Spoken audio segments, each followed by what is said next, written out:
Yung version ngayon man ng Keratin Opti-Straight, mas maganda kaysa dati. Talaga, yung ginagamit namin dati. Opo, akala natin maganda na noon, may gaganda pa pala. May gaganda pa. Mas nagustuhan po namin yung mga sumunod eh.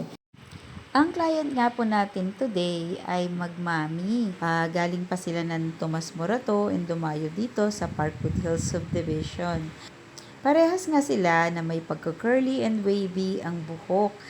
And last namin silang na Keratin Opti-Straight is last August 2025. And this year, April 2026, is time for a retouch. Ito pong mapapansin nyo sa kanilang mga buhok ay bahagyang nagkaroon ng wave ang kanilang buhok at yung kanilang nga pong regrowth ay napansin din nila na mas straight na kumpara sa dati. And nabanggit din nga ni Ma'am Ai na ito ay naipaligo nila sa dagat. And ito naman po, hindi na namin na-videohan ang buong proseso ng KOS. And ito na yung final result. Na shampoo and conditioner na po ito. And kahit paliguan po nila yan bukas ay ganyan pa rin po ang resulta niyan.